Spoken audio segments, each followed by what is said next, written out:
Hi there. Well, I'm back, and in a stroke of unimaginable luck for you, my webcam is broken. Insert joke here. But in the meantime, we'll just do this presentation without my head bobbling along. So welcome to subcase number 4 for the human rights impact of unconventional gas.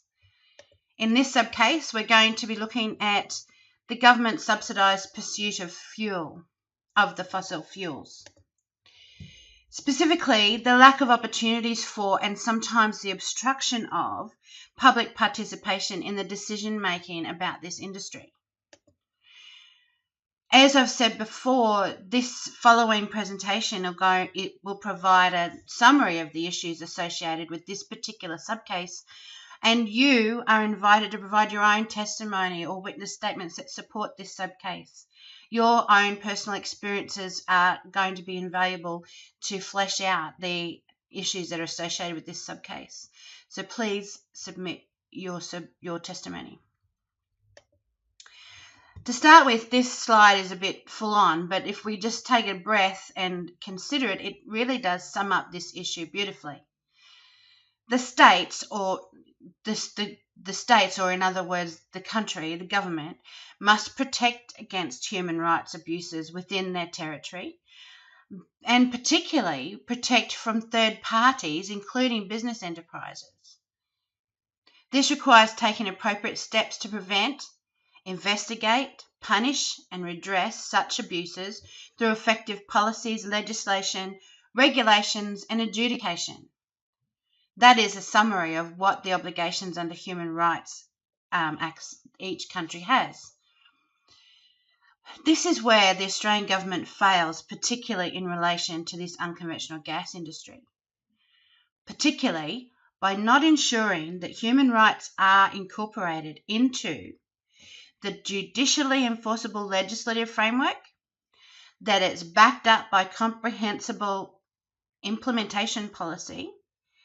The country or the government enables this industry to manipulate the decision-making process and also manipulate the outcomes in a manner that basic human rights are being ignored and breaches are not subject to adequate corrective actions, measurements, monitoring, or reporting. That is a summary from the Australian Human Rights Council about this particular industry. And the importance of impartiality and accountability in the state's resources is hard to overstate. When we're talking about mining or petroleum licenses, they represent amongst the largest transfer of assets from the public to private hands in mining companies. These companies stand to gain hundreds of millions of dollars from decisions to approve mines and gas fields, and there's no public representation in that decision-making process. There's also many negative economic impacts on the non-mining industries, the other communities expected to live with it, and the environment. And these impacts can be devastating, and they're not accounted for appropriately in any way in the legislation or by the government or the industry, and that is the basis of this subcase. It is this issue that lies at the heart of the fundamental failure of the Australian government to its people. It has not just failed in their duty to protect, represent, and facilitate full public participation, which is the point of the government, but they chose not to do so by siding with private merchants from other countries.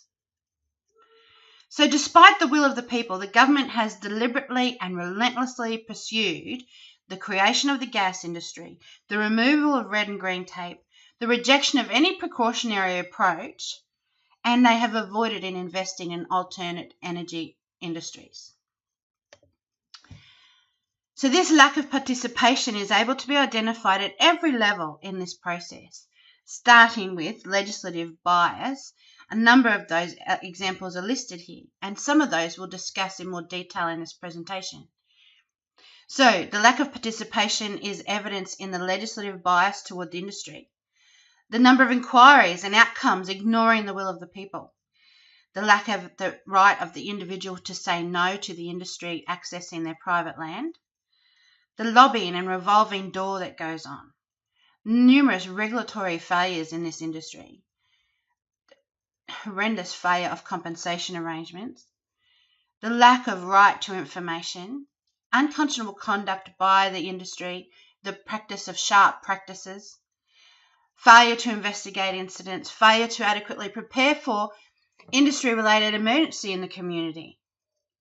The burden of proof of any impact rests with individuals, and the government's manoeuvre to anti-protest laws. This is just a list of some of the very obvious examples of the lack of participation that is a result of this industry. Looking at a few of those in particular, you only need to have a look at the number of inquiries that have been held by the Commonwealth and the states into this industry, and then read the government's own submissions in contrast to those made by the public. Even the tone of the subsequent report that comes from the inquiry, and the dismissive attitude of the ministers and senators who attend and sit on those committees for those inquiries. That is the ultimate example of the public opinion being prevented from participating in decision making. This is a list of the number of inquiries that have been held in Australia about this industry.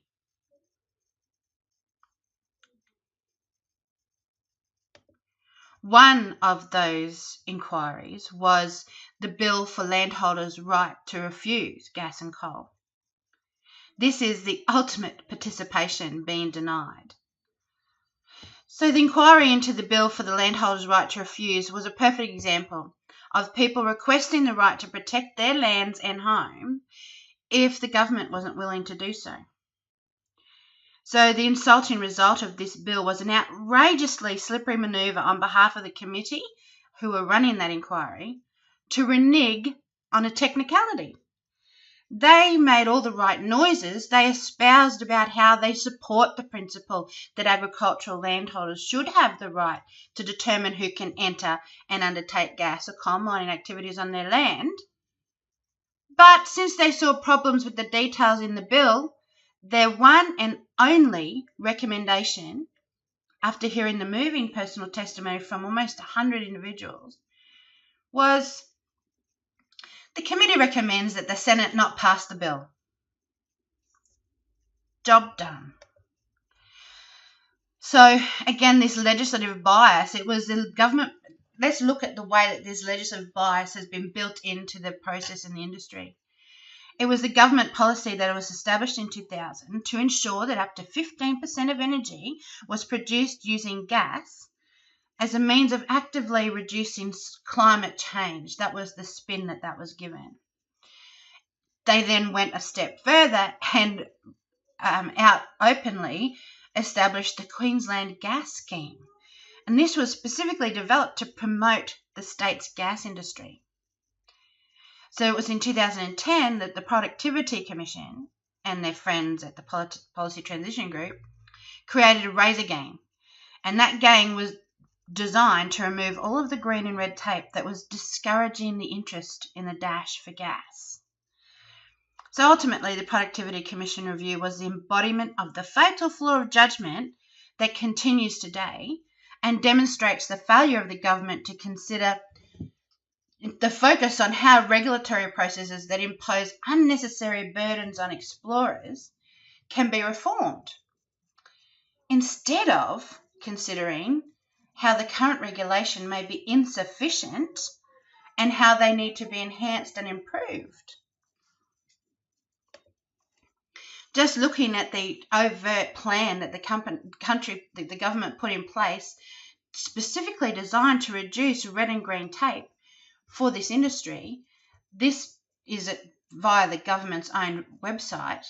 So their objectives were pretty broad and obvious: to reduce regulatory burden and compliance costs for the industry, to reduce the legislative stock for the industry, to meet the industry's demand for regulatory simplification, and to complement ongoing reforms to assist industry. These are the types of pro-industry activities that were undertaken within the legislation. At no time was it considered that legislation needed to be enhanced, that the protection of the environment and the people and the public health needed to be investigated and assessed prior to movement forward. It was all in the name of the industry. So that bias ongoing, it is also demonstrated in how the skewed perspective from the government to the industry covers every single aspect of the government subsidising the industry. The Queensland government's own submission to the Productivity Commission inquiry lays these arguments out clearly.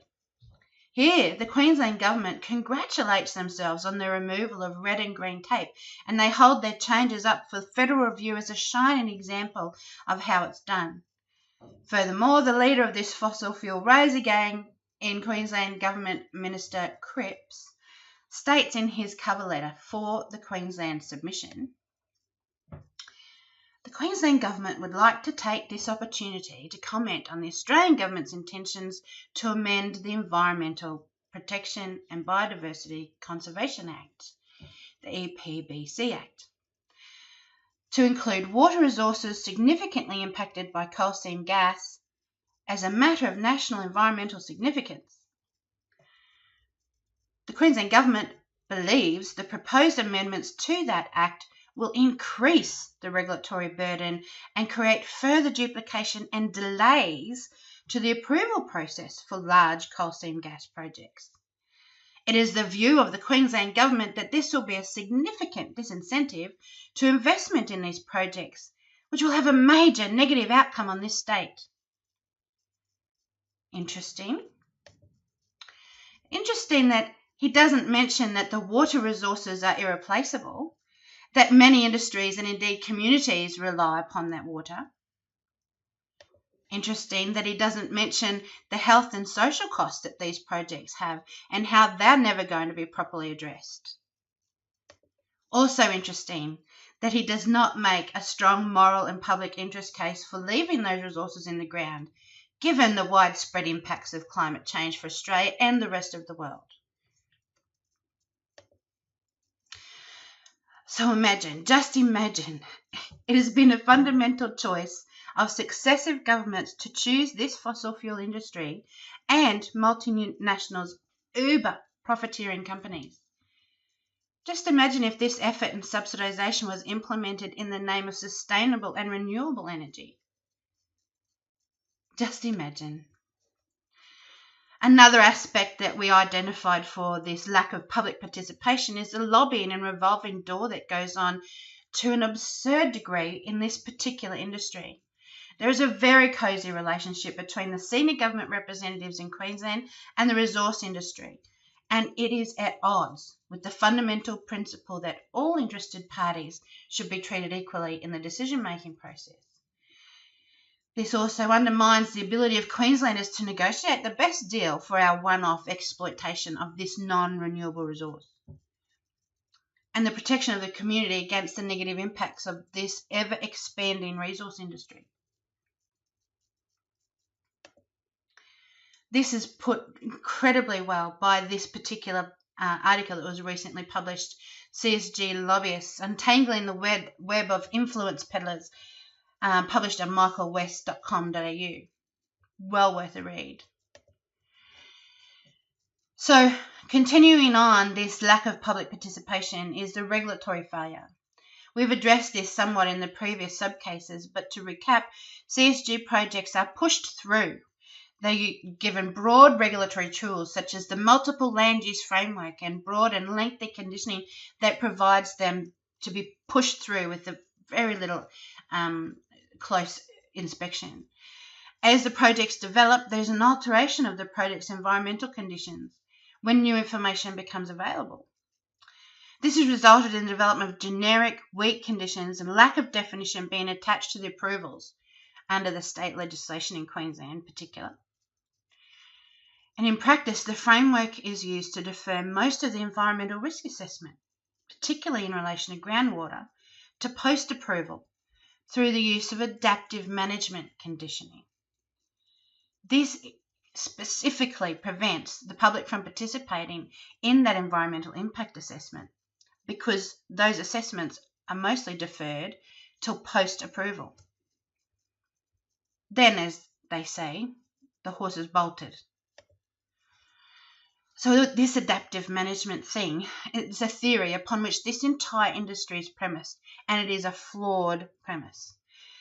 It hasn't got clear objectives, no clear performance indicators, no criteria for evaluation or responding to an evaluation. It's not integrated into any statutory provisions for the approval and management of CSG projects. There's no appropriate decision-making framework against which the Queensland regulatory approach could be tested and then amended.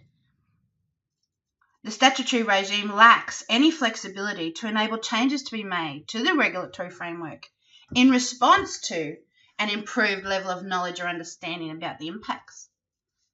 So even if something was found and it was to be pursued in a positive manner to remove the issue, it's still not supported by the regulatory framework.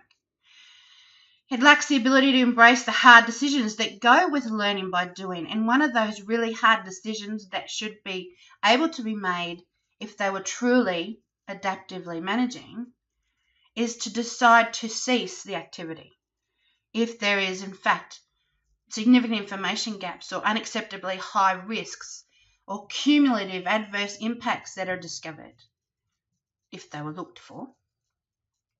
So the whole entire adaptive management process is absolutely flawed. So what is the outcome of this? It's practically a meaningless and inconsistent regulation. We've already demonstrated that in Subcase 3 for the climate, where we identified that studies into the variation between environmental impact assessments and environmental authorities across projects are inadequate. There's inadequate regulation, there's an inadequate oversight. They're inconsistent, which is basically a meaningless system. And this comes from the government facilitating the development of the industry over the development of good science and good decisions with people and the environment in mind, instead of making decisions for business and profit. Another aspect of this lack of public participation is the idea of these conduct and compensation agreements that come with individuals having to sign contracts to give companies access to their land. So the government licenses this multinational company to access the gas that is under private properties. The multinational company must access the private property and place infrastructure on that property in order to access the gas under it. The government refuses to give you the permission to deny access to the company. The compensation that they discuss under this legislation is constrained to a very limited pool of issues that in no way represents the realities of the impacts of the industry that the landholder suffers. The government forces individuals to deal with multinational companies and signs contracts giving such access. So individuals have to deal with these multinational companies. The government gives no assistance to the individual and leaves them to enter into long-term contracts with no information, no rights and no data. And then, just to help things along, the government drafts a sample contract for use in this process. This sample contract sets the benchmark and sets the tone for the rest of the future of this industry and its relationship with the individuals. And it's biased in the direction of the multinational gas companies. Let's have a look at those sample contracts and what, in result, we are left to live with. So the contract must be signed. So if it's an agreement, if agreement is not reached, the company will gain access to your property anyway via court. So you must sign a contract to give them access. The contract lacks requirements for disclosure of important information from the company, reinforcing the company's tactic of avoiding detailed information being provided. The contract requires the individual to provide full disclosure on what their plans are for their own property. It lacks any helpful information to advise the individual what types of additional conduct requirements that they can demand, which is, of course, advantageous to the company. This sample contract encourages confidentiality, and confidentiality is not in the best interest of the individual or the community, but it does support the company tactic of dividing the community. They fail to even encourage basic contractual payment terms regarding implications for non-payment that would protect the landholder. These contracts place undue burdens on the landholder to protect the company's infrastructure on their land. And it proves that the government knows how poor the insurance arrangements are in terms of the landholder, and it enshrines this failure in the clauses that relate to insurance in their sample contract.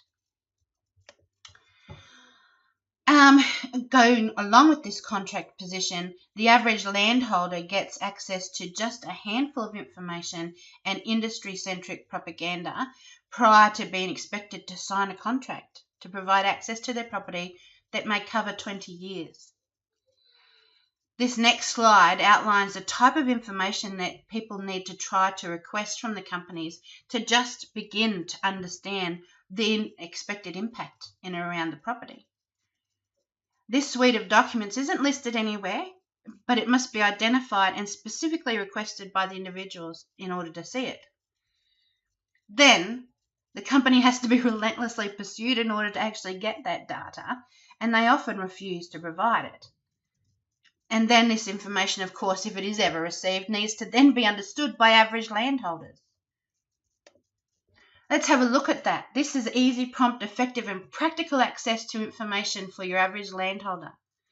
So this is a real-life example. So a gas company was pursuing the landholder for access to their property and also to establish an alternative arrangement for the landholder in regard to noise and impacts. We'll discuss alternative arrangements later. So the landholder requested a copy of the following documentation. Things that probably make sense when you think about this magnificently huge impact that this project will have on your property and your business. They requested a current plan of operations, pre-clearance surveys, copies of annual environmental reports and any non-compliances they've had in the last 12 months. They requested contingency plans for emergencies that relate to the area that they live in, noise modelling for the area and a noise management plan, emissions modelling, air sheds, etc. They asked for a risk assessment because where they lived was near to an existing unconventional gas contamination investigation, and it was being exposed to concurrent CSG activities. So they wanted to see the risk assessment of how this was going to take place with limiting further contamination. They wanted to see a land release management plan relevant to the area, which is where the company plans to release their waste to the land in the area, an initial development plan, and a constraints plan and field development protocol. Very detailed data that would give the individual landholder a very good idea of just what's going to happen and what more information they may need before they sign anything. And of course, the response from the company that we have in writing, we don't consider it would be useful to get bogged down in reams of paperwork. So, after all of this, and you are then living in the middle of a gas field, the burden of proving any impact is actually on the landholder. So individual landholders are required to undertake the noise surveys themselves, contract someone to undertake atmospheric monitoring, organise water testing, do the weed auditing, check and maintain and monitor the overland flow on their property. All of these things in order to establish their own baselines, and then in order to be able to prove that there's been any sort of impact by the industry. This, of course, is prohibitive. There is important contributory data that is required to enable you to prove that there's been an impact that is the domain of the companies and the government, and that's not freely available to individuals. And if you can get hold of it, it's through a very difficult and expensive right to information search. And just ultimately, the landholder has to make complaints in an approved format. They have to be approved and accepted complaints in order for there to be any recorded action by the regulatory authority. So the landholder must establish with the regulatory authority that their complaint is valid, all the while trying to prove to the authority that they're not vexatious claimants, which is the position that the industry will hold until proved differently. by the landholder. And the neighbours. So this whole process is very focused on individual landholders who have their access to their property required. But there are neighbours to these people. There's neighbours to this infrastructure, that the infrastructure is not actually on their property, but these people do still gain some impacts. So neighbours are never included in any of this process. They are locked out of it because these are direct negotiations with particular landholders, not with the community. And most recently, there has been a legislative change, a bill put forward, that rules neighbours out from ever being able to claim compensation due to the impacts from the activities near them. So with regard to alternative arrangements, companies pursue AAAs with individuals within a community. AAAs are effectively a means of coming to an arrangement between the company and an individual regarding allowing exceedances of the environmental authority. These AAAs enable the company to breach their requirement under the environmental authority with regard to a specific individual, for example, at noise levels. So if few people in the area do sign a AAA, and then there's a few people in the area who don't, then they become the last man standing, and any complaints that they have regarding breaches to the environmental authority and those impacts then are able to be coloured as vexatious because no one else in the area is complaining. So this is, you can imagine, ongoing slippery slope that enables breaches to become the norm and is basically a loophole for compliance. So what is the point of this rigorous regulatory requirements to begin with? And ultimately, the anti-protest laws also feature in this lack of participation. Governments across Australia have been using a range of changes to legislation to suppress public participation through protest. And this includes harsher penalties, excessive police powers, the prioritisation of business interests, particularly mining, over the rights of Australians to gather and protest.